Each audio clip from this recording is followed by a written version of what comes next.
Hey guys, তো welcome back to my YouTube channel. তো সকলকে স্বাগত। তো আমি রেডি হয়ে নিয়েছি আর এখন যাব ঘুরতে। তো কোথায় যাব তোমাদেরকে বলবো না, তো চলো গিয়ে ঘুরে আসি। আর আমরা কিন্তু এখনও হলদিবাড়িতে আছি। তো প্রথমে টোটোতে উঠে নিয়েছি আর এদিকে রাস্তাটা কি ভালো, খুবই ভালো রাস্তা এদিকে।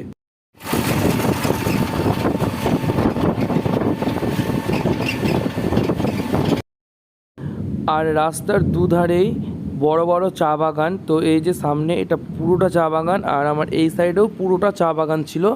তো দেখুন আপনারা।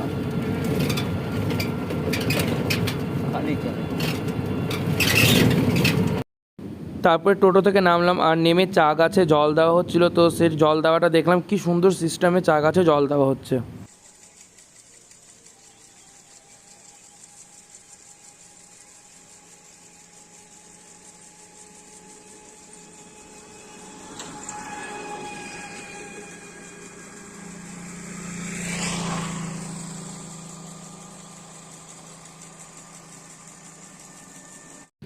তারপরে চা বাগানের একটা ছবি তুলে নিলাম আর কি সুন্দর লাগছে চা বাগানটা দেখতে। তো আমরা চলে এসেছি ঘুরতে আর আমরা ঘুরতে এসেছি গর্ভেশ্বরী আর গর্তেশ্বরী নামে একটা কালী মন্দির আছে, মানে দুটো কালী মন্দির, সেই মন্দিরে আমরা এসেছি। তো এই যে সাইনবোর্ড এখানে, আর পুরোটা দেখেন তো মন্দিরেরই। তো এটা মন্দিরের পিছন দিকটা আর এটা হচ্ছে মন্দিরের দিকটা। তো টোটো থেকে নেমে প্রথমে আমি একটা ভিডিও করে নিলাম। আর কি বড় বট গাছ। তো প্রথমে আমরা চলে আসলাম পার্কে, কারণ বললো যে পার্ক তাড়াতাড়ি বন্ধ হয়ে যাবে আর আমাদের আসতে অনেক দেরি হয়ে গেছিলো। তো প্রথমে সবাই মিলে আমরা চলে আসলাম পার্কে। তো পার্কের একটু ভিডিও শ্যুট করে নিলাম।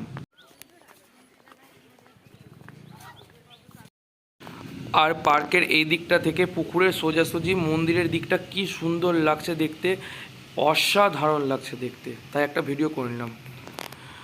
তারপরে দোলনা দেখে মনে পড়ে গেল ছোটোবেলাকার কথা, তাই জন্য চেপে গেলাম আবার দোলনার উপরে।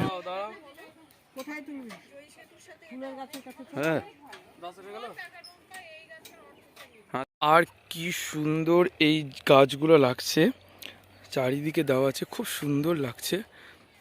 কি সুন্দর গাছটাতে সাদা রঙের ফুল ধরে আছে, খুব সুন্দর সেন্ট ছাড়ছে গাছটা থেকে। এদিকে একটা জবা ফুলের গাছ আছে, মানে খুব সুন্দর পার্কটা। তারপর যেতে যেতে ভাবলাম মোবাইল উল্টো করে এই গাছটা একটা ভিডিও করি, আর ভিডিওটা সত্যিই খুব সুন্দর হয়েছে। তো আমি একটা ভিডিও করে নিলাম গাছটার। তারপর আমরা ছবি তুলে নিলাম কটা। ফার্স্ট আমি একা, তারপরে আমরা ওখানে যে কজন ভাই বোন ছিলাম, তারপরে সবার সঙ্গে, তারপরে আমি একটা একা বসে। আর এই ছবিটা কেমন হয়েছে কমেন্টে অবশ্যই বলবে। তারপরে আমরা গ্রুপ ফটো তুলে নিলাম, তারপরে দিদির সঙ্গে একটা ফটো তুলে নিলাম। তো ফটোগুলো কেমন হয়েছে অবশ্যই কিন্তু কমেন্টে জানাবেন আপনারা।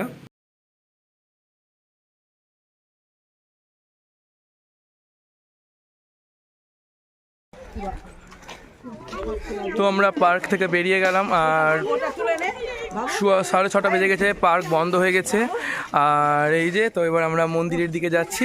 তো চলো যাওয়া যাক মন্দিরের দিকে। তো মন্দিরের ভিতরে ঢুকে তোমাদের সঙ্গে কথা হচ্ছে। আর এই যে সবাই আসছে একসঙ্গে, তো সামনেও আছে কজন, এই যে। তো চলো যাওয়া যাক।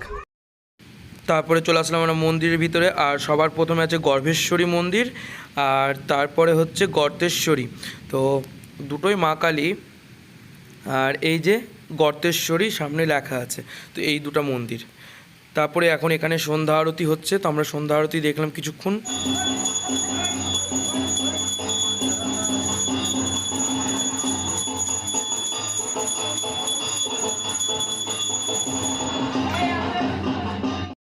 সন্ধ্যা আরতি দেখার পর আর কি পরিমাণ গরম, তো আপনারা আমাকে দেখলেই বুঝতে পারবেন। তো তারপরে সন্ধ্যা আরতি হয়ে গেল আর আমাদেরকে ভোগ দিল, আর ভোগে ছিল খিচুড়ি ভোগ। তো খিচুড়ি ভোগটা খেয়ে নিই, তারপরে আপনাদের সঙ্গে আবার কথা হচ্ছে। তারপরে এই ঠাকুরগুলোর কটা আমি ছবি তুলেছিলাম, দুটো ছবি। তো গর্ভেশ্বরী গর্তেশ্বরী, আর এটা হচ্ছে একটা সতীপীঠ, এখানে সতীর বুড়ো আঙুল পড়েছিল। তারপরে আমরা সবাই মিলে একটা ফটো তুলে নিলাম। তো ফটোগুলো কেমন হচ্ছে কিন্তু কমেন্টে বলবেন। আপনারা কিন্তু কমেন্টে বলছেন না, কমেন্টে কিন্তু বলবেন ছবিগুলো আমাদের কেমন এসছে। তারপরে আমরা চললাম এখান থেকে, মন্দির ঘোরা হয়ে গেল। তো আমরা যাব এবার জয় ব্রিজ। তো চলুন যাওয়া যাক জয় ব্রিজ। তো আমরা চলে এসেছি জয় ব্রিজ। আর আমি কিন্তু এটা ভিডিওটা দিনের বেলা করে রেখেছিলাম, তো রাত্রেবেলা দিচ্ছি, কারণ আমার ফোনের চার্জ একেবারে শেষ হয়ে গেছে, মাত্র 2% চার্জ আছে, তাই রাত্রে কোনো ছবি বা ভিডিও করতে পারিনি। তো এই সকালের ভিডিওটা আপনাদের সঙ্গে শেয়ার করলাম। তো আপনারা ব্রিজটা দেখুন।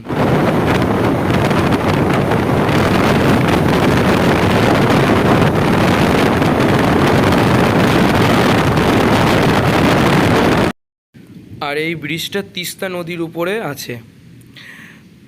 আর ব্রিজটা কত বড় তো দেখেই বুঝতে পারছেন। তো এটা হচ্ছে ভারতের 7তম সবচেয়ে বড় ব্রিজ, আর পশ্চিমবঙ্গের প্রথম ব্রিজ সবচেয়ে বড়।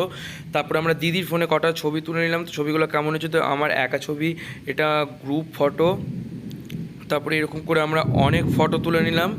আর ফটো তোলা হয়ে গেল, তারপরে বাড়ি এসে কোনো রকমে শুধু ভিডিওটা শ্যুট করলাম। আর এখন বাজে রাত্রি 9টা, আর আমরা গেছিলাম বিকাল 4টার সময়। তো আজকের মতো এতটাই, দেখা হচ্ছে আবার নেক্সট ডে।